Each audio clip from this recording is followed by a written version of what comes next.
चलिए हम लोग शुरुआत करते हैं। हाँ हरीश जी बताइए। गुरुजी, मेरा एक्चुअली सवाल था बहुत प्रिसाइजली। मेरे घर पे अभी रिसेंटली किसी की बर्थ हुई है। तो जो पंडित जी ने जो जन्म कुंडली बना के दी और जो मतलब मैं अभी अभी तक सीखा हूं तो बहुत फर्क आया है। तो वैदिक सिस्टम थोड़ा अलग होता है to the current geo locations, या फिर इज एनी डिफरेंस? कोई डिफरेंस नहीं। अच्छा। No difference. It may be software से जिससे देख रहे हो उसमें कुछ डिफरेंस फील हो रहा हो, अदरवाइज नो डिफरेंस। बिकॉज ग्रह में बहुत बड़ा अंतर आ गया है अगर जो नहीं मैं नहीं, कहीं सीख। ना कहीं गलती हुई है। कहीं ना जी कहीं जी। गलती हुई है। देखिए वैदिक और लाल किताब, जो वैदिक से कुंडली बनती है वही तो लाल किताब की कुंडली है। सिर्फ बराबर देखने है। का तरीका है। हमने लाल किताब की जो कुंडली है उसको मेष लगन की मान, हमने बाकी सब लगनों को हटा दिया। हम उसमें लगन के अनुसार कार्य नहीं करते। प्लस हम जो है नवमांशा इत्यादि या डिविजनल चार्ट्स की स्टडी लाल किताब में नहीं करते। और कोई बड़ा अंतर नहीं। ठीक है। ठीक है गुरुजी, थैंक यू। ठीक है। हाँ हर्षा भाटी। जी गुरुजी प्रणाम। प्रणाम। गुरुजी मेरे दो सवाल थे। जी गुरुजी एक तो ये, मैंने आपसे पामिस्ट्री पढ़ी है गुरुजी। और जी। पहला सवाल तो ये गुरुजी कि है ना, मतलब एक तो मैं आपको मैंने मैंने मेरे ही पाम पर ये सिंबल बनाया है ताकि मैं आपसे पूछ पाऊं। जैसे ये हमारी गुरुजी, जैसे है ना, मेरे को यहाँ पर जैसे आप ये वाला सिंबल जो देख रहे हो हमारी जीवन रेखा के बाद, ये हमारी फेट लाइन जो है उससे पहले, ये कुछ ऐसा स्क्वायर सा कुछ सिंबल है, बहुत डार्क बना हुआ है, और यहीं से जीवन रेखा से भी जो अपनी बिजनेस लाइन जाती है मरकरी वाली, हम्म। और इसको उससे पहले ये सिंबल बना और उसके बाद में आगे ऐसे लाइन जा रही है। ठीक तो है। ये काफी गहरा बना हुआ है। तो ये केतु पर्वत पर जीवन रेखा के बाद और फेट लाइन के पहले जो है इसने यहाँ पर बनाया है ये स्क्वायर, या पहले आप मुझे ये बता दीजिए इसको स्क्वायर ही मानूं मैं? ये स्क्वायर नहीं से मत्स्य चिन्ह बोलते हैं, मछली का चिन्ह बोलते हैं। ये अच्छा। अच्छा माना जाता है। इसका जी। मतलब है कि व्यक्ति के जीवन में जो यंग एज है उसमें स्ट्रगल है, परंतु वृद्धावस्था जो रहेगी वो अच्छी रहेगी। तो ये पॉजिटिव साइन है, नेगेटिव साइन नहीं है। जिसे आप ओके। बिजनेस लाइन समझ रहे हो वो लाइन बल्कि अच्छी नहीं मानी जाती। हाँ हाँ, वो अच्छी नहीं बनी हुई है मेरी। हाँ वो अच्छी मानी भी नहीं जाती है ना, हम्म। क्योंकि अगर वो आधी अधूरी बनी हुई है तो इट्स मीन वो प्रॉब्लमेटिक है। हम्म। ठीक है। तो ये चीज।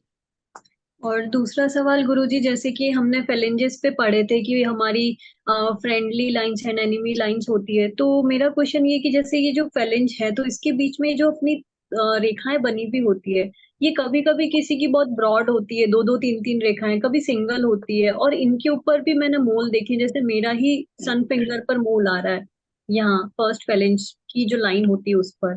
तो ये मोल फेलिंज पर प्लस ये जो ब्रॉड है, कोई कोई कोई कोई सिंगल लाइन है, ये क्या बताती है गुरुजी? और देखिए जो लाइनें ज्यादा होना ज्यादा बेटर है। सिंगल लाइन ये व्यक्ति के इनर नेचर को बताता है। जैसे कुछ लोग बहुत ही फ्रेंडली होते हैं, किसी भी हम्म। एटमॉस्फेयर में जाकर के वो घुल मिल जाते हैं, पर कुछ हम्म। लोगों को बहुत टाइम लगता है। कुछ लोग रिलेशनशिप को समझ भी नहीं पाते। तो ये जो लाइनें होती हैं फ्लैंज के ऊपर, ये इन्हीं सभी चीजों को रिप्रेजेंट करती हैं। इसलिए ज्यादा लाइन्स होना इन्फ्लुएंस पर बेटर है as compare to one line होना, सिंगल लाइन होना या ना होना। ये कोई अच्छी बात नहीं है।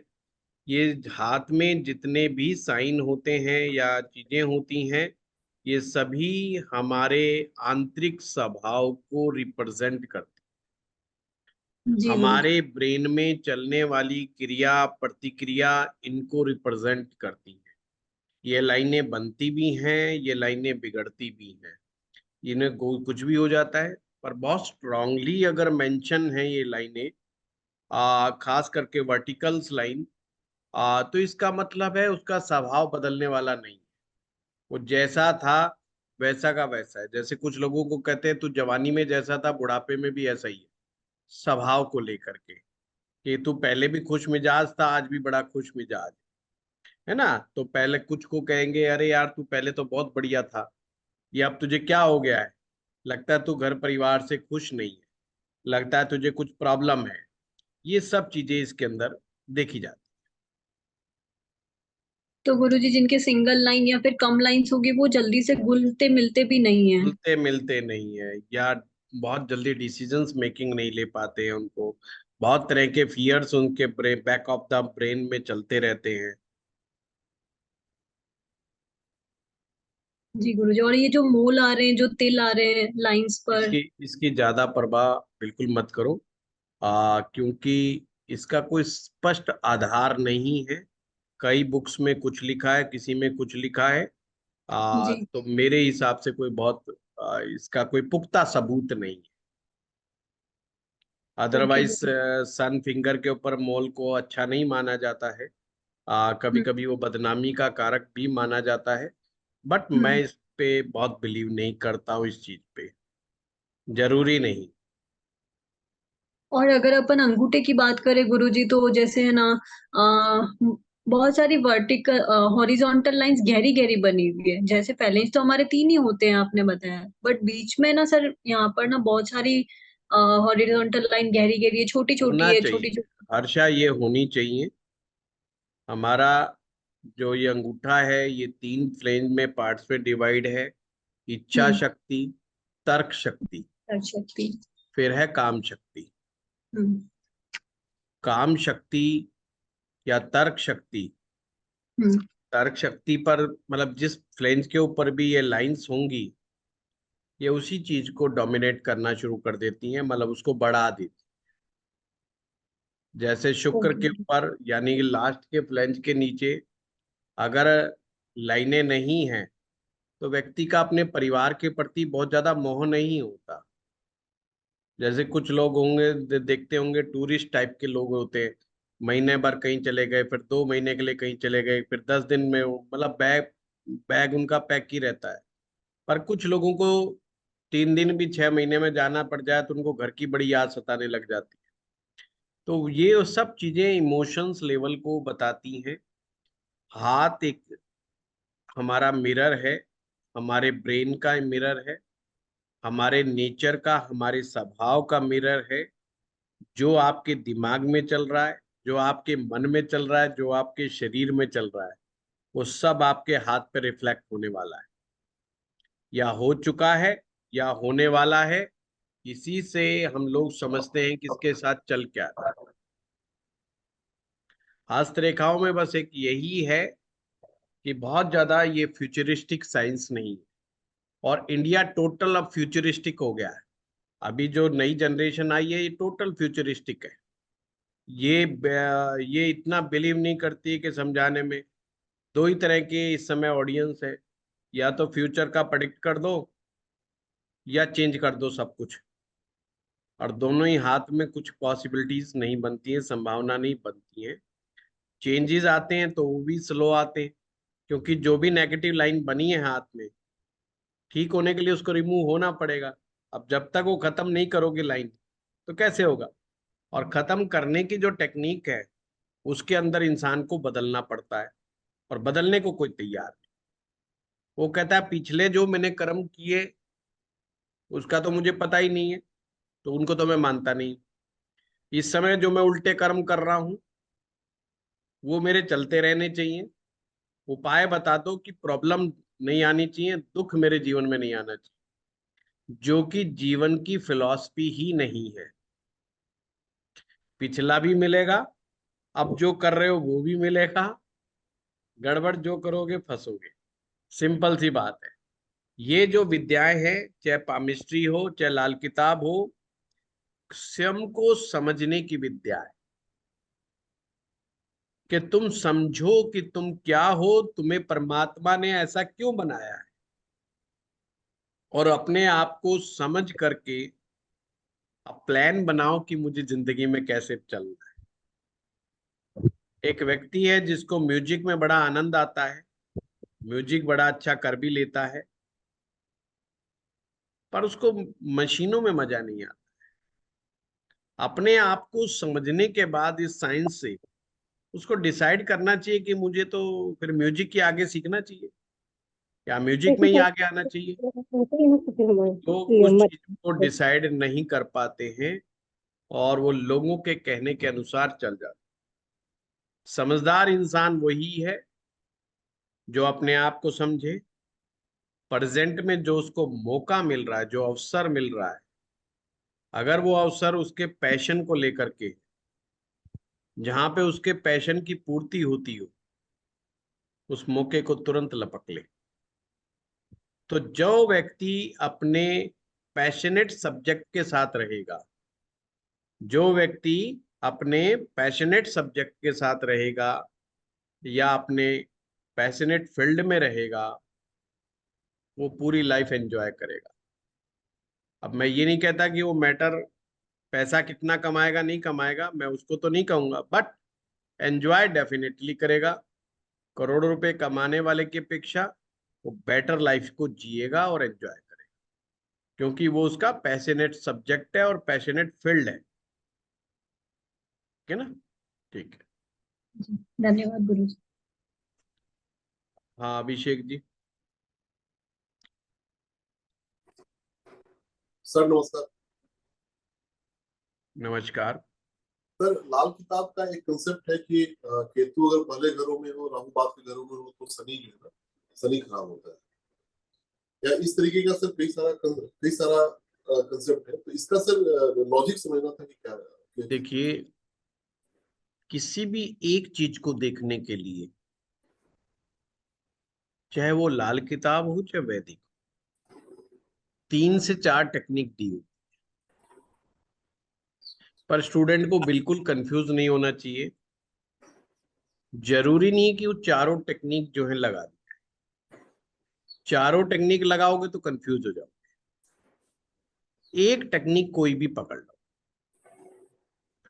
लाल किताब में भी मैंने एक ग्रह को देखने के लिए 2-3 टेक्निक बताई। कभी कभी स्टूडेंट ये कंफ्यूज हो जाता है, उसे लगता है सब चीज लगानी जरूरी है, ऐसा जबकि नहीं है। कुंडली के पहले भाव में केतु की स्थिति के अनुसार शनि को देखना एक टेक्निक ये भी है, और दूसरी टेक्निक भी है शनि के मित्र ग्रहों को देखना, कि शनि के मित्र ग्रह, शनि की खुद की प्लेसमेंट कहाँ है, शनि के मित्र ग्रह उसको मदद दे रहे हैं कि नहीं दे रहे हैं, या शनि के मित्र ग्रह उसको मदद पहुंचाने में सक्षम है कि नहीं। तो ये दूसरी टेक्निक हो गई। तो ऐसे कई टेक्निक होती हैं, एक कोई अपनाने की जरूरत है। जिस चीज को हमेशा ध्यान रखो, जिस चीज को याद रखना आपके लिए आसान हो जाए, जो भी सूत्र आपको आसानी से याद हो जाए, उस टेक्निक को ही सबसे पहले पकड़ करके रखना है। अब दो ही बंदे बस, किसी को बिठा ले। तो जरूरी नहीं है दोनों लगाने। शनि टेक्निकल है, इसी प्रकार से जब हम विज्ञान की बात आती है, केतु भी टेक्निकल है। केतु भी का संबंध भी मशीनरी से है। वो बात अलग है कि वो बारीक मशीनरी को रिप्रेजेंट करता है। अगर केतु की स्थिति ठीक है तो शनि वहां पर फायदा दे जाता है। तो ये अलग अलग विन विन सिचुएशन में है। पर अभिषेक जी, सबसे पहले हमें ये सोचना है कि ग्रह तो बाद में देखेंगे कि हम ढूंढ क्या रहे हैं उसको मिलने से। एजुकेशन देख रहे हैं, रिलेशनशिप देख रहे हैं, पैसा देख रहे हैं, देख क्या रहे हैं। जब हमारा ये डिसाइडेड हो जाता है कि हम ये चीज देख रहे हैं, तो फिर सूत्र भी अपने आप ही डिसाइडेड हो जाते हैं। ठीक है। हाँ रजनी जी। गुरुजी प्रणाम। प्रणाम। मेरा क्वेश्चन है चंद्रमा से रिलेटेड कि मोती धारण कब करना चाहिए? आपने बहुत अच्छा जो सूत्र बताया था कि चंद्रमा से 4 घर आगे सूर्य देखें और बाद भी 4 घर बाद सूर्य देखें तो चंद्रमा अच्छा होता है। लेकिन जो मीन लगन की कुंडली है उसमें चंद्रमा लगन में बैठा है, तो क्या मोती धारण करना चाहिए लगन में? पहले तो फिर अपने आप से कुछ भी करो तो एक बार हाँ क्वेश्चन जी पूछना चाहिए जी कि मुझे क्यों करना है, जी आखिर क्या आवश्यकता है। अगर ये हमने बात कहीं से सुना है कि गुस्सा शांत हो जाता है मोती धारण करने से या जी मानसिक शांति मिल जाती है, तो ऐसा भी नहीं।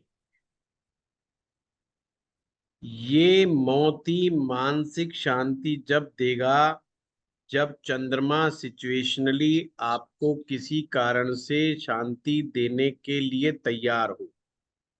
जी अगर चंद्रमा तैयार नहीं है तो मोती बेचारा क्या करेगा, एक छोड़ो दो पहन लो, उससे भी कुछ नहीं होता।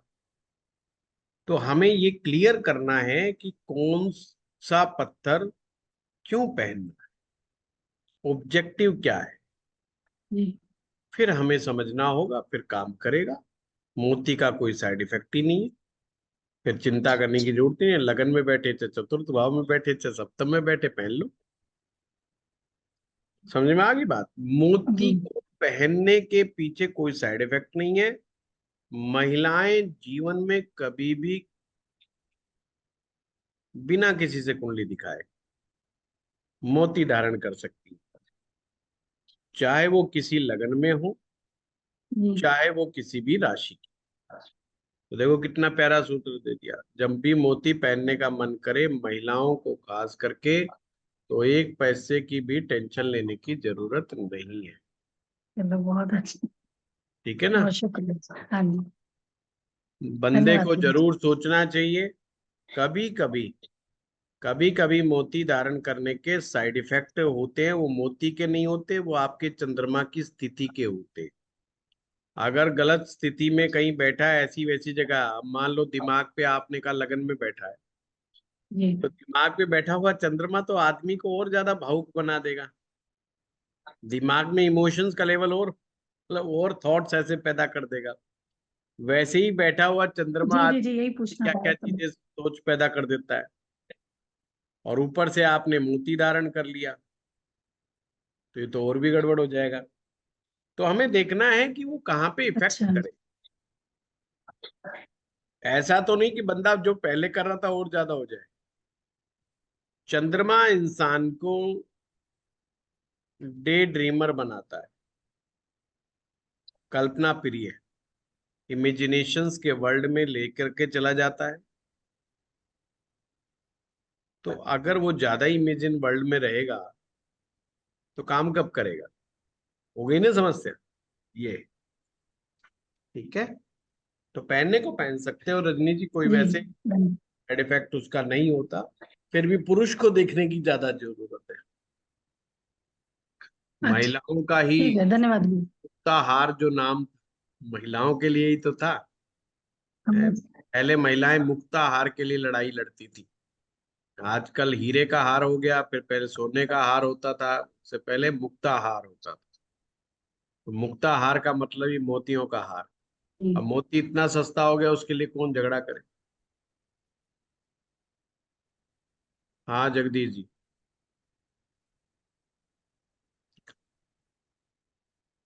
धन्यवाद गुरु। प्रणाम गुरुजी। प्रणाम। आ, आज अपने जो ये जो सॉफ्टवेयर हम यूज़ करते हैं उसमें जो आईनांसा जो है ट्रू लाहिरी या ट्रेडिशनल लाहिरी से थोड़ा बहुत चेंज हो जाता है। ट्रू लाहिरी में एक दो कुंडली में हमारे जो सेट बराबर होता है, तो कौन सा आईनांसा यूज़ करना चाहिए? आप लाहिरी का करो, ट्रू लाहिरी का ट्रू जो है लाहिरी। ना, हाँ वो करो।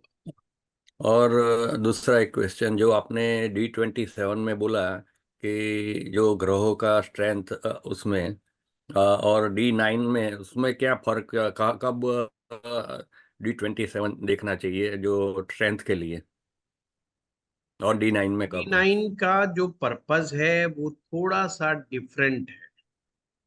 उसमें हम्म ग्रह की स्ट्रेंथ तो हम देखते ही देखते हैं, प्लस जो ग्रह की स्ट्रेंथ देखी जा रही है वो पर्पज अलग है। उसका पर्पज स्पिरिचुअल है, उसका पर्पज मैरिज एंड रिलेशनशिप है। पर जो मैरिज एंड रिलेशनशिप का जो पर्पज है, वहां पे फिर वो शनि का स्ट्रेंथ का और इनका बहुत ज्यादा नहीं वो समझा पाता, जितना हमें D27, क्योंकि एक चार्ट है जो स्पेसिफिक बना ही इसलिए, मतलब हमने D9। बहुत ज्यादा स्पेसिफिक हो गया। मतलब जैसे D9 से तो मल्टीपल चीजें देखी जा सकती, पर D27 तो केवल बना ही एक चीज के लिए कि स्ट्रेंथ देखने के लिए। तो हम और स्पेसिफिक हो गए ना, और स्पेसिफिक हो गए। जैसे सपोज करो आप एक ऐसी दुकान में जाते हैं जो मोबाइल खरीदने के लिए, वहां पे कम से कम 8-10 ब्रांड रखे हुए। एक शॉप है मोबाइल जहाँ पे 8 से 10 मोबाइल शॉप, मोबाइल के ब्रांड, पर आपको लेना है मान लो सैमसंग का, तो आप ठीक। ज्यादा प्रेफर करोगे कि मैं स्पेसिफिक सैमसंग के ही शोरूम में जाऊं, क्योंकि सैमसंग के शोरूम में बेहतर क्वालिटी, लेटेस्ट मोबाइल फोन सबसे ज्यादा मिलने के चांस है। जिसके पास मल्टीपल है वो वही मॉडल रखेगा जो सबसे ज्यादा सेल होता है। मान लो सैमसंग के कोई 3 ब्रांड, 3 जो है मॉडल अच्छे हैं वो बिकते हैं, तो वो तो मल्टी ब्रांड शोरूम पे भी मिल जाएंगे। पर अगर आपको 10 देखने हैं, 15 देखने हैं, तो आपको तो स्पेसिफिक सैमसंग के शोरूम में जाना पड़ेगा ना। तो ऐसे बराबर। अगर केवल स्ट्रेंथ को चेक करना है तो D27 के चार्ट में ही जाना पड़ेगा। अच्छा, उसमें लगने से 6, 8, 12 में चला गया तो वो ओवरऑल स्ट्रेंथ को कम करता है। लेंथ को कम। ओके। ओके, थैंक यू गुरु जी। जैसे कि एक व्यक्ति ऐसा भी सोच सकता है कि मेरा भाग्य प्रॉब्लमेटिक है, मेरे ग्रहों में दम ही नहीं है, मेरे ग्रहों में जान ही नहीं है। दूसरा एक ऐसा व्यक्ति कह सकता है कि यार मेरे पास 2 ग्रह तो कम से कम ऐसे हैं जो बहुत बढ़िया है। ये माइंडसेट की बात होती है जिस पर मैं अक्सर बहुत ज्यादा बोलता हूँ पॉजिटिव कि थिंक। सब कुछ मन, हाँ, कि आदमी का सोच क्या है। ये कहते हैं हमारे पास कई लोग बहुत रोते हुए आते, जब मैं कुंडली देखता हूं तो मुझे लगता है कि इनका रोने का हिसाब सिर्फ 10% होना चाहिए, जबकि 90% रो रहे हैं।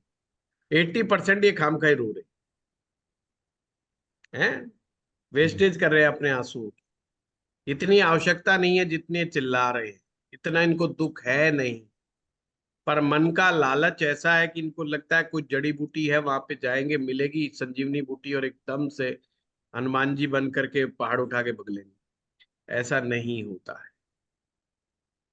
आपने बार बार ये कहने से कि भाग्य में कमजोरियां हैं, ग्रह मेरे खराब है, वो आपका ब्रेन सुन रहा है। फिर ब्रेन से आप कभी भी पूछोगे ना शांत मन से, भाई मेरे ग्रह कैसे हैं, ब्रेन ने एक ही जवाब देना, भाई बहुत बेकार है। उसने कौन सा कहना है, क्योंकि ब्रेन तो हमारा दिमाग है, कंप्यूटर की तरह काम करता है ना। जो ब्रेन जो हमारा कहते हैं ना कंप्यूटर की तरह काम करता है।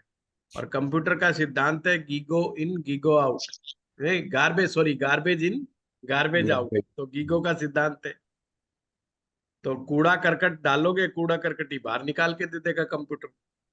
सेम ब्रेन भी ऐसा ही है, जैसा उसमें डालोगे वैसा ही वो निकाल के दे देगा। हमें D27 में जाके फंसना नहीं है, अटकना नहीं है। हाय राम मैं क्या करूं, मेरा ये फला ग्रह खराब हो। अरे हो गया तो ये पता करने के लिए, जैसे ब्लड टेस्ट पता करने के लिए होता है ना, हम उसमें देखते हैं हाँ साहब इसमें तो हीमोग्लोबिन कम हो गया, जस्ट ये पता करने के लिए। अब आपको स्टेप उठाना है कि भाई आयरन से रिलेटेड चीजें खानी है, आयरन क्यों नहीं बन रहा है उस पर ध्यान देना है, अपने फूड को ठीक करना है, अपने उन चीजों को ठीक करना है। वो करेक्टिव मेजरमेंट के लिए होता है, ना कि रोने धोने के लिए। और लोग मैक्सिमम अपनी कुंडलियों में जाकर के रोना धोना शुरू कर देते हैं, जिंदगी खराब हुई, परमात्मा मैं ही मिला था तुम्हें, मुझे ही पकड़ के बैठे हो, मेरे हाँ, अड़ोसी पड़ोसी भी हैं, उनकी तरफ भी थोड़ा ध्यान दो, वे एंजॉय कर रहे हैं, वो गाड़ियों में घूम रहे हैं, पर मुझे ही पकड़ के बैठे हुए हो, मुझे ये प्रॉब्लम, मुझे वो प्रॉब्लम, प्रॉब्लम पे प्रॉब्लम बताते चलते हैं ना। तो क्या है कि इसका मतलब आप अपने ब्रेन को प्रॉब्लम बता रहे हो, किसी और को नहीं बता रहे, ब्रेन को प्रॉब्लम बता रहे हो। बराबर। और जब भी हम पूछते हैं ना शांत मन से, अच्छा क्या हमारा जीवन कैसा है, तो ब्रेन ने वही जवाब दे देना जो आपने बताया है। उन्होंने कहा बड़ा प्रॉब्लमेटिक है तेरा, तेरा कुछ नहीं हो सकता, तू बेकार आदमी है, तेरा कोई ग्रह खराब, सब ग्रह खराब है तेरे। अक्सर लोग कहते हैं हमारे पास पैसा नहीं, ये वो लोग कह देते हैं जो 3 लाख रुपए महीना, 5 लाख रुपए महीना, 10 लाख रुपए महीना कमा रहे होते हैं। मैं कहता हूँ भावलो तुम अपना नुकसान क्यों कर रहे हो, साफ कहो कि है देने नहीं है, तुझे नहीं देने। कोई दोस्त आ गया मांगने, हिम्मत नहीं है ना, ड्रामा भी पूरा करना है, यार है ही नहीं मेरे पास, तो बड़ा हालत खराब हुई पड़ी है, मैं तो कर्ज में दबा पड़ा हूं, मैंने तो तुझे बताया ही नहीं था। साफ कहे कि मैं, मुझे तुझे नहीं देना, मुझे तुझे मदद नहीं करनी। फिर काहे को डरते हो कि दोस्ती टूट जाएगी, फिर ये दोस्ती तो वैसे भी टूट गई, तुमने दोस्ती को समझा ही नहीं। या तो उसकी दोस्ती कर दो, नहीं कर रहे हो तो साफ कह दो उसको, बेचारे को जिंदगी भर वो मलाल में तो नहीं रहेगा। और वो ड्रामा करना है, उसको लगता है दोस्त को बेवकूफ बना दिया, नहीं, आपने अपने ब्रेन को बेवकूफ बना दिया। आप ब्रेन को समझ जाओ और ग्रहों से समझो। ब्रेन आपका मरकरी है, बुध ग्रह है, और ध्यान रखना इसका कोई भरोसा नहीं, आज ये इस पार्टी में, कल वो उस पार्टी में भी जा सकता है ना। ये हमारी पार्टी में, हमारे देश में ना कुछ नेता जिनका कोई पता नहीं होता सुबह उठ के वो किस पार्टी के साथ मिलेंगे। तो बुध ग्रह है 9 ग्रहों में से ऐसा ही एक ग्रह है जिसका कोई भरोसा नहीं, कल सुबह तक वो कहाँ मिलेगा। यानी कि ब्रेन का भरोसा नहीं, आप उसको जैसा समझाओगे उसने वैसा ही करना है। अगर ये चीज समझ में आ गई तो आप कभी नहीं कहोगे मेरे पास पैसा नहीं, मेरी हालत खराब है। हमारे पास तो है ही नहीं। हमारे पास ऐसे ऐसे लोग फोन करते हैं जिनकी सैलरी 5-5 लाख रुपए होती है, जैसे ही जो बढ़ती है कह देंगे जी हमारे पास तो पैसे ही नहीं।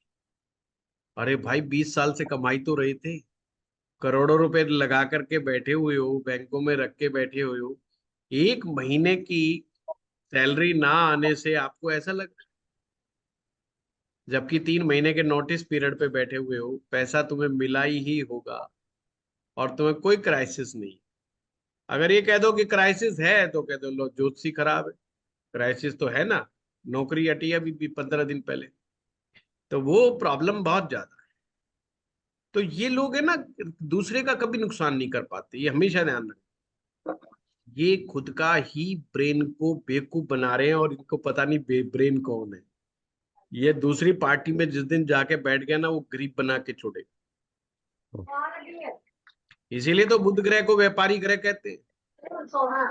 व्यापारी ग्रह बुध ग्रह क्यों है और कोई क्यों नहीं है, केवल कैलकुलेशंस के कारण व्यापारी नहीं है भाई। अगर हम नंबर्स की बात करें, अंकों की बात करें, तो अंकों का मास्टर तो केतु है, आंकड़ों के साथ तो वो खेलना जानता है। मरकरी तो हिसाबी किताबी आदमी है बस। हिसाबी किताबी कौन होता है, जो सिर्फ इतना ध्यान रखता है किसने दिया और किसने लिया, वो उसको मेंशन कर देता है। क्या कर देता, राइटिंग, अकाउंट। राइटिंग में लिख देता है। अपन किसको कहते हैं हिसाब किताब का पक्का आदमी है, उसको नहीं जिसको मेमोरी अच्छी होती ना, उसकी जो लिख लेता है। और आदमी डाउटफुल हो तो उसके साइन भी करा लेता है कि लिख दे भाई, मैं तेरे ऊपर भरोसा नहीं करता, लिख दे। उसे हम हिसाबी किताबी आदमी कहते हैं। बस जगदीश जी, हमारा ब्रेन भी वही हिसाबी किताबी टाइप का आदमी है। इसको जैसा समझा दोगे ना वैसा समझ जाएगा, जैसा नहीं समझाओगे वैसा नहीं समझेगा। इसलिए कभी कभी जो अनपढ़ लोग होते हैं बहुत सारी मुसीबतों से आसानी से बाहर आ जाते हैं, ज्यादा पढ़ा लिखा आदमी मुसीबत से बाहर नहीं आ पाता। और मैंने देखा है दिमागी रूप से जो बड़े परेशान होते हैं वो ज्यादा पढ़े लिखे ही आदमी मिलते हैं। बहुत हायर लेवल पे कोई पीएचडी कर रहा है, कोई मतलब कुछ कर रहा है, कोई कुछ कर रहा है, क्योंकि उनका ब्रेन हैबिचुअल इस तरीके का है कि पूछो मत। ब्रेन को ट्रेन करना पड़ता है, जैसे ट्रेनिंग देते हैं ना बच्चों को, जैसे ट्रेनिंग देनी पड़ती है, ऐसे जो है ब्रेन को भी ट्रेन करना पड़ता है। कुत्ते को पॉजिटिव भी थॉट ट्रेन है। करना पड़ता है ना, डॉगी को भी ट्रेन करना पड़ता है, नहीं तो वो आपको भी लपेट लेगा कभी ना कभी। बस ब्रेन का वही हालात है, इसको गलत ट्रेनिंग दे दी तो ये गलत जगह काट खाएगा, और इसको सही ट्रेन कर दिया तो ये सही जगह पहुंच जाएगा। सिर्फ मामला इतना ही है। हम क्यों कहते हूं मैं लाल किताब में कि बुद्ध को और गुरु को दो ही ग्रहों को देखना है, अगर ये दो ठीक मिल गए तो आपकी टेंशन ही खत्म। बाकी कमजोर भी होंगे, खूब मस्त काम चलेगा, कोई फर्क ज्यादा नहीं पड़ने वाला। मरकरी एक ऐसा प्लेनेट है जो आपको जीना सिखाता है। मरकरी एक ऐसा प्लेनेट है जो आपको बातचीत करना सिखाता है, राइटिंग लिखना सिखाता है, विश्लेषण करना सिखाता है। मरकरी एक ऐसा गजब का प्लेनेट है, आपके पास्ट को याद रखना सिखाता है। मरकरी एक ऐसा प्लेनेट है जो अपने आप को आगे कैसे लेके जाना है उसके मामले का मास्टर है। मौकों को कैसे ग्रैप्स करना है, अवसर को कैसे ग्रैप्स करना है, कहाँ पे इन्वेस्टमेंट करनी है, कहाँ पे नहीं करनी है, मरकरी से बेटर कोई प्लेनेट है ही नहीं। इवन मैरिज लाइफ को सक्सेसफुल कैसे बनाना है, मरकरी से बेटर कोई प्लेनेट ही नहीं है। इसका मरकरी अच्छा मैरिज संभाल लेगा, जैसा भी हो संभाल लेगा। मरकरी में प्रॉब्लम आ जाए तो क्या काम, गड़बड़ ही गड़बड़। इसलिए मरकरी बहुत इंपॉर्टेंट हो जाता है, ठीक है ना। अब थैंक हमारे यू। यहाँ पर भी है ना, देखो कुछ लोग आएंगे क्वेश्चन पूछेंगे, 10 मिनट में भाग जाएंगे, आज तो पहले नंबर आ गया भाग लो। क्वेश्चन तो अपना था, अब उन्हें यही नहीं पता कौन सी बात बहुत अच्छी आ जाए और नहीं, कब आ जाए, क्योंकि ये दूसरे के क्वेश्चन में सीखने मिलता है। हाँ yes yes yes yes yes yes, तो उनको पता ही नहीं, ओके, भाग थैंक जाएंगे। यू। तो उससे क्या होता है कि क्या पता क्या चर्चा चल जाए और वो उनके कितने काम की हो, तो वो अपने अपना ब्रेन का खेल। जी विजया जी। थैंक यू गुरु जी। प्रणाम गुरुदेव। प्रणाम। मैं ये पूछना चाह रही थी, कोई ग्रह को अगर हम रिप्लेसमेंट करते हैं तो अगर फोर्थ हाउस में करना चाहते हैं तो अगर मकान कुंडली देखें तो ईशान कोण में करते हैं, और अगर हम शरीर पे धारण करना चाहते हैं तो कहाँ पर धारण कर सकते हैं? देखिए, आपने घर में स्थान ईशान कोण बिल्कुल सही बता दिया, पर अगर बात आएगी चौथे भाव में स्थापित करने की, तो ईशान कोण ही तो स्थापित होगा, शरीर में हर जगह नहीं स्थापित कर सकते ना। और गुरुदेव एक और चीज पूछना था, अगर जैसे स्त्री शापित कुंडली है तो क्या चंद्रमा को हम स्थापित कर सकते हैं, क्योंकि वो तो पास्ट कर्मा से आए हैं नहीं, तो आपकी उनको आवाज नहीं समझ डेवलपमेंट। में आई, क्या बोला आपने, किसकी कुंडली है? अगर स्त्री शापित कुंडली है। हेलो। ठीक है, हाँ हाँ एक मिनट। अगर हाँ विनाश।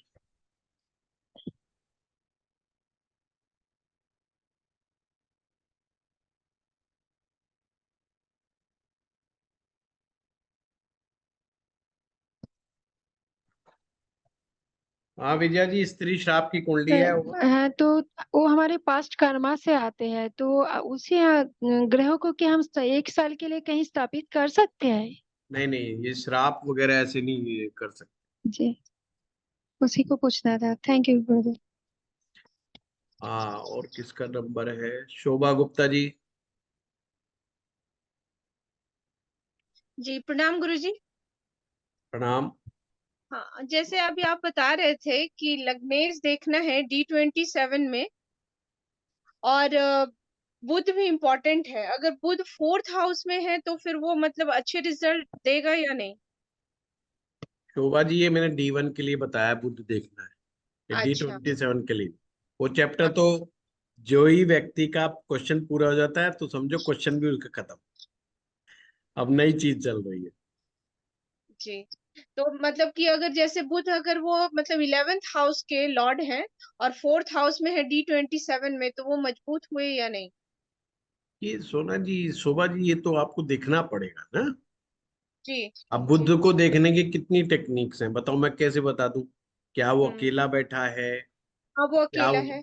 हाँ नहीं, वो मुझे पूछना पड़ेगा ना, ऐसे में सभी के जवाब नहीं दे। जी जी इसलिए मैं कहता हूँ सूत्र पे बात करो, ठीक है। जी। हाँ रेणु दुबे जी। थैंक यू गुरुजी। जी गुरुजी प्रणाम। प्रणाम। गुरुजी मुझे पूछना था, जैसे आपने ऋण का बताया था, जैसे अलग अलग ऋण हो परिवार में, मतलब बेटी को अलग हो, बेटे को अलग हो, मेरे को अलग हो, तो क्या हम अलग अलग ऋण का, जैसे आपने बताया गौ दान के लिए बताया, तो वो सपरिवार करना चाहिए। और फिर जैसे दूसरा अगर ऋण है किसी में जालीमाना ऋण, तो क्या हम एक ही दिन दोनों का उपाय कर सकते हैं? हाँ बिल्कुल बिल्कुल कर ना, एक ही कर परिवार में सकते कर सकते मतलब अलग अलग भी होगा तो हम मतलब एक ही दिन कर सकते हैं? हो, हाँ बिल्कुल कर सकते हो। जी ठीक है। गुरुजी। और जी रतन जी, रतन प्रणाम गुरुजी। मंडल। गुरु जी प्रणाम।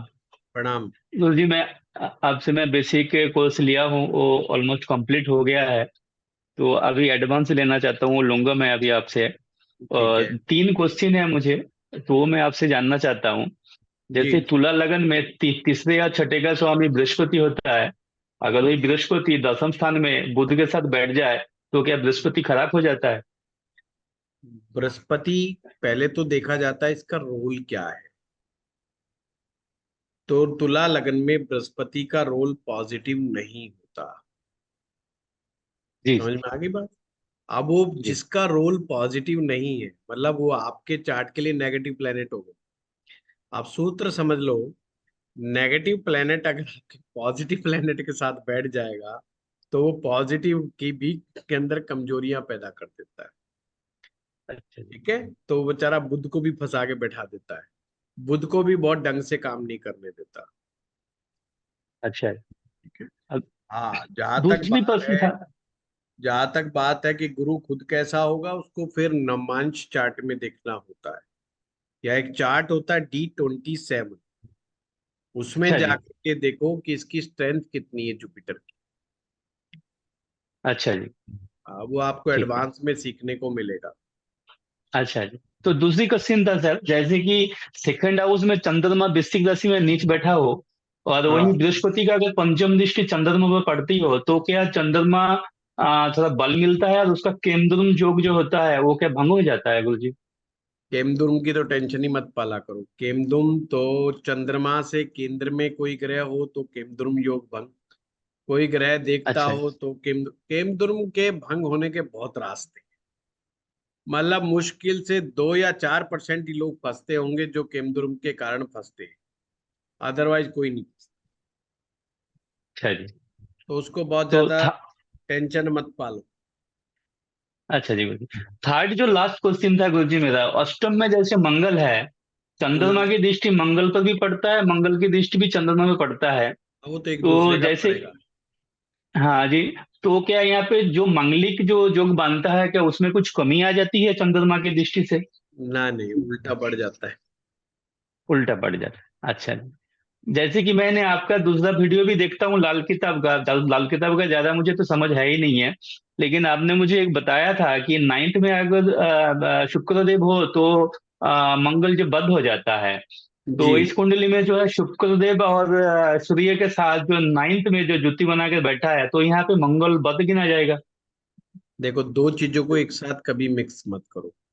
पहले आप जी जी। अभी वैदिक ज्योतिष सीखो, है ना। दो चीज मिक्स करोगे फंस जाओगे बुरी तरीके से, है ना। जी जी सर। हाँ, आइसक्रीम, आइसक्रीम को चाय के साथ खाने की गलती मत करो। जी जी जी। ठीक है, नहीं फंस जाओगे और समझ में कुछ नहीं आएगा। जी गुरु जी, बाद में मैं मुझे वैसे कहोगे, वो मैं वशिष्ठ साहब के यहाँ से जो कोर्स लिया था, अब तक मैं वहीं का वहीं हूँ। नहीं, मैंने आपकी स्कूल से काफी कुछ सीख रहा हूँ।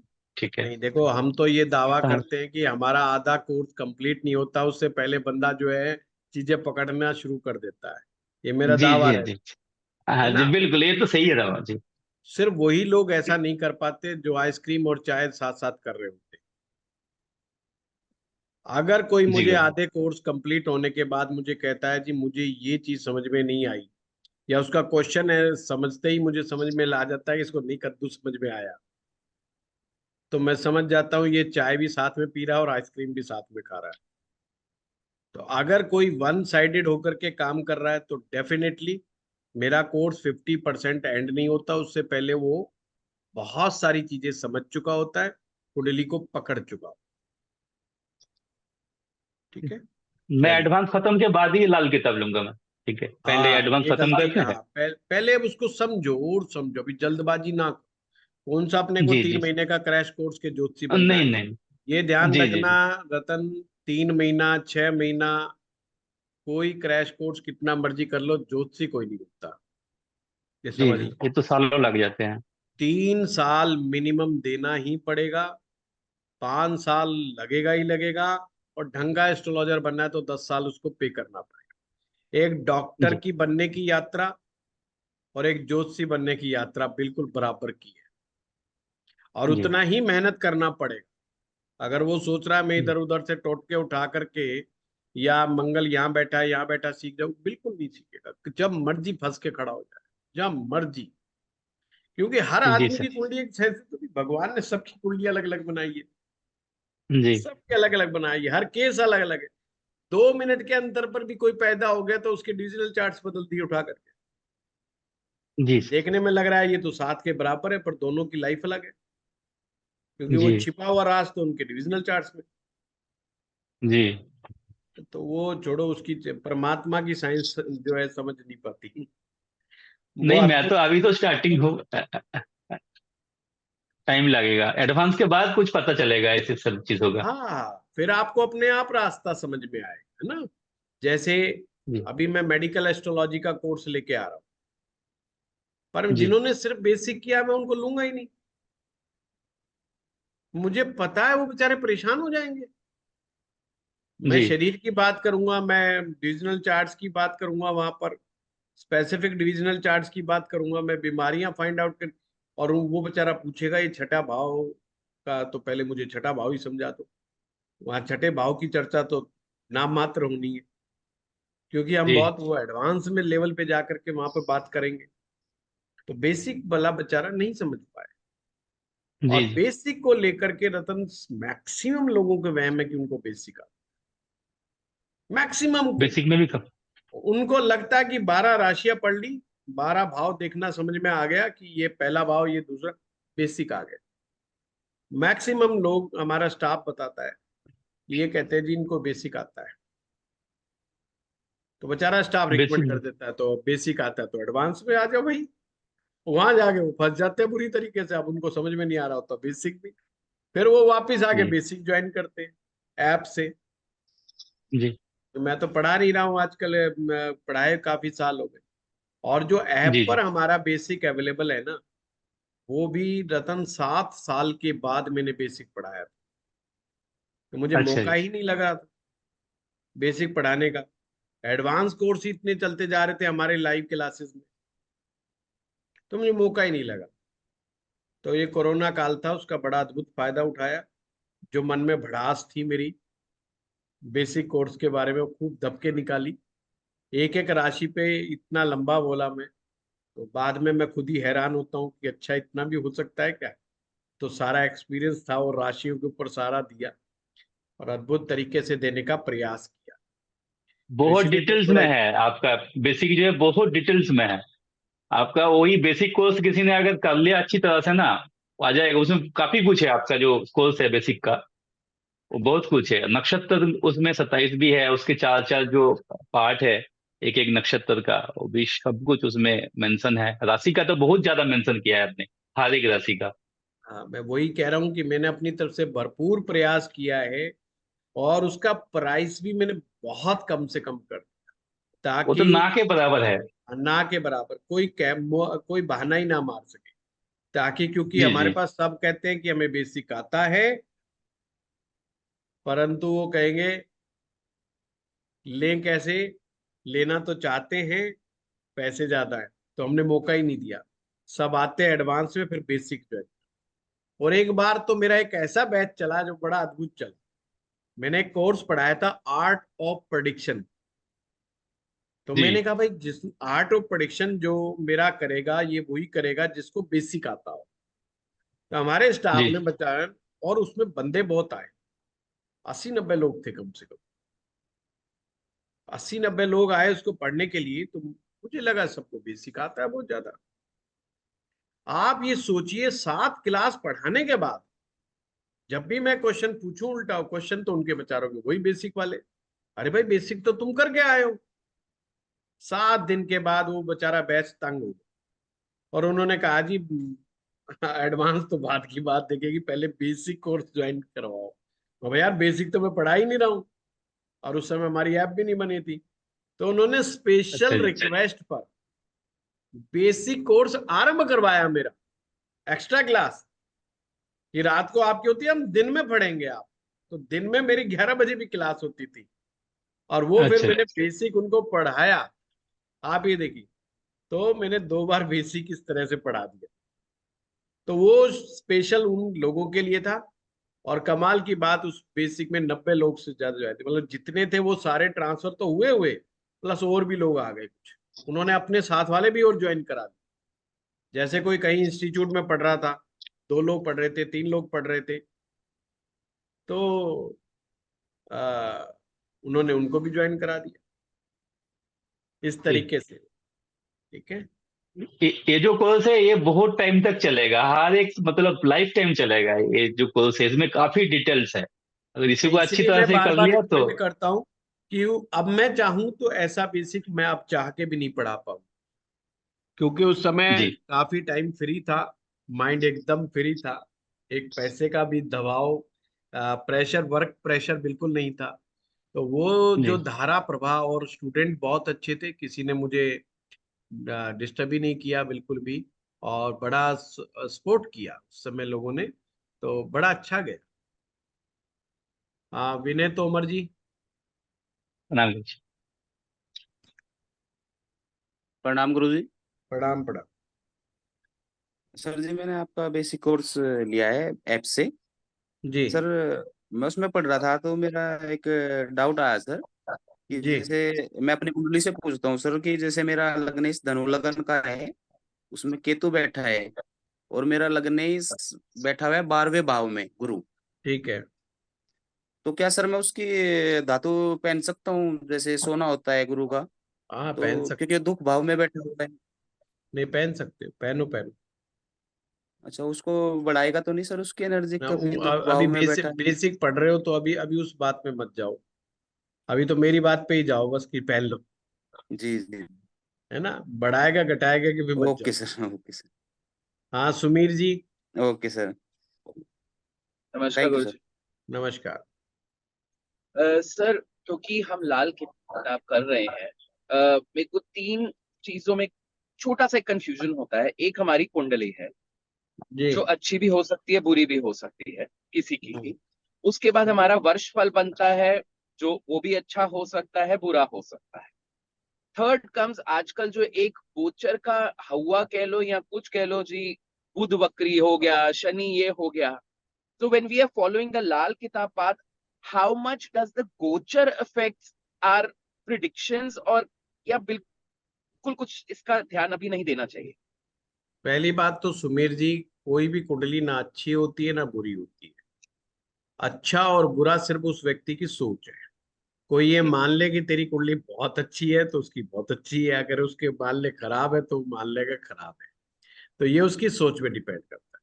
एक एस्ट्रोलॉजर को इस मुगालते में नहीं रहना चाहिए कि कौन सी कुंडली अच्छी है कौन सी अच्छी है। उसके लिए सारी अच्छी, कोई खराबी है ही नहीं। क्योंकि ज्योतिष का सूत्र मैं आपको बार बार बताता हूँ, वृष्ट से वृष्ट प्लेनेट अपनी वृष्ट से वृष्ट पोजीशन में बैठ के भी कोई ना कोई अच्छी चीज कर रहा होता है। अब वो बात अलग है कि हम उसको नहीं देख रहे हैं, बात अलग है, पर वो कर रहा है।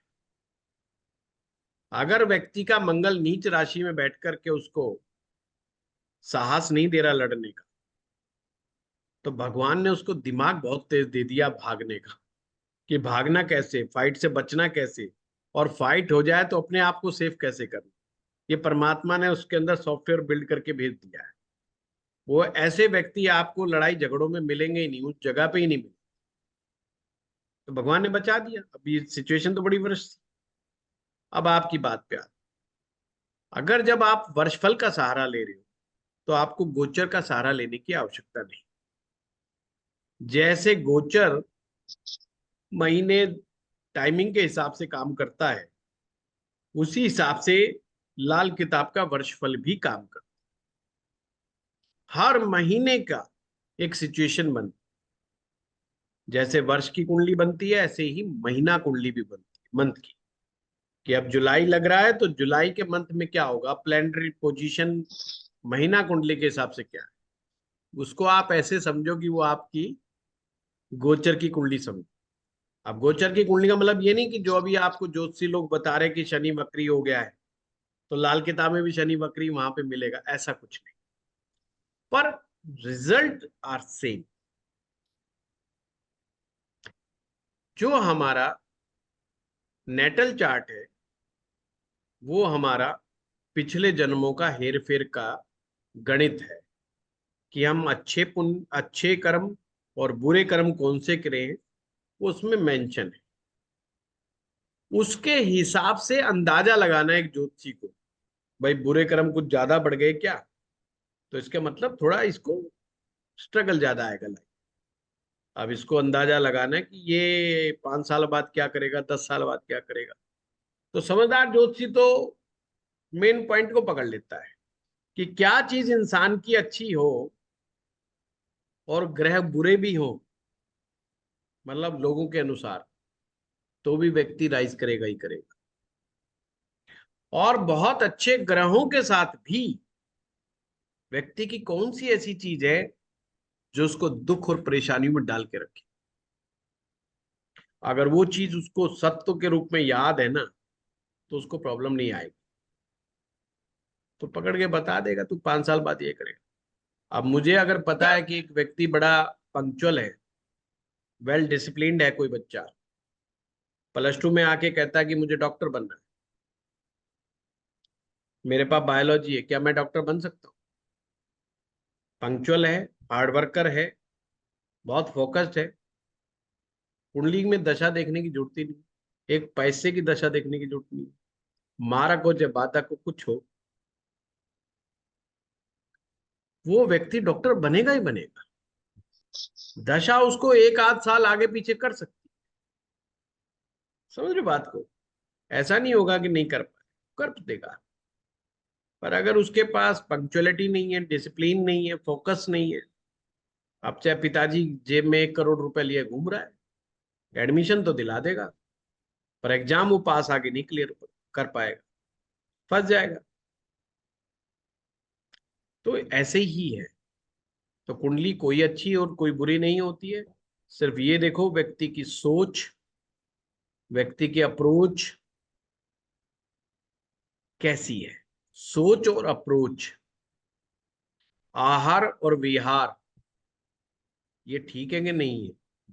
अगर ये ठीक है तो फिर वो ग्रह तो अपने आप, वो कौन सा सारी जिंदगी बैठे रहे, दशा आएगी और चली जाएगी, है दशाएं तो आएंगी और जाएंगी।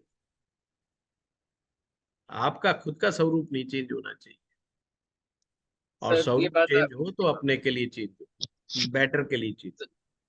सर ये बात आपकी बिल्कुल सही है। इट्स जस्ट पर्सनल एक्सपीरियंस से मैं कह रहा हूँ। एक मैं पहले बहुत एक एस्ट्रोलॉजर के पास जाता था, अनफॉर्चुनेटली अब मैं उनके पास नहीं जाता हूँ, एंड वो बहुत एक्यूरेट होते थे हर चीज पे।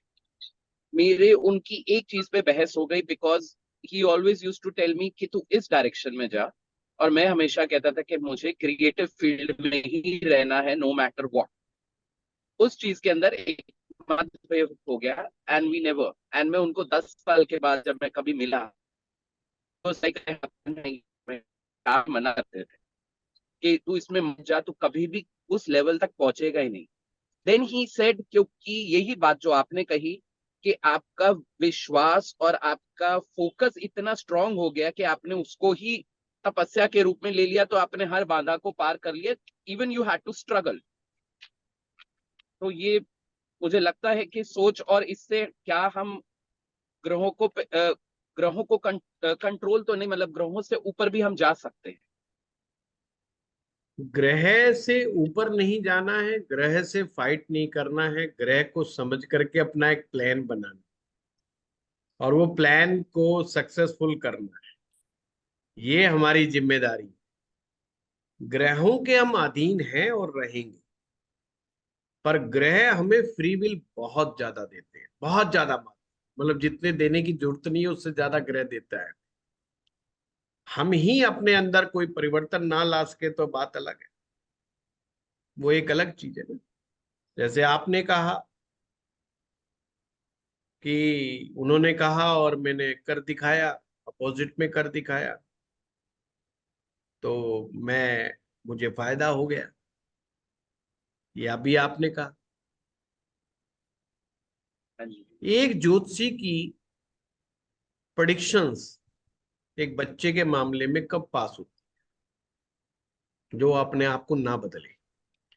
कोई आदमी per day, per month, per year के हिसाब से अगर अपने आप को चेंज नहीं करता तो छोटा मोटा ज्योतिषी भी आ जाएगा, उसकी प्रेडिक्शन सही हो जाएगी। ये ध्यान रखना, यहाँ मैटर प्रेडिक्शंस के लेवल का जो है एक एस्ट्रोलॉजर के उससे नहीं है, ठीक है ना। ये एग्जाम्पल आपने खुद का दिया ही दिया है कि एक एस्ट्रोलॉजर ने कहा कि आपके लिए नहीं है, परंतु आप उसमें गए और उसमें बढ़िया रहा। तो ये मुद्दा ये था कि वो उन्होंने ये समझा कि ये बंदा भी चेंज नहीं करेगा अपने आप को, परंतु स्ट्रगल तो करना पड़ा। बात उनकी भी बिल्कुल ठीक है, उन्होंने कहा कि आपको स्ट्रगल करना पड़ेगा, तो आपने चूज किया ना struggle 10 times more than you expect. तो उनकी बात भी बिल्कुल ठीक है, बात आपकी भी बिल्कुल ठीक है, तो दोनों ही बातें ठीक है। चलिए, धन्यवाद, यस, थैंक यू। प्रणाम थैंक यू गुरुजी।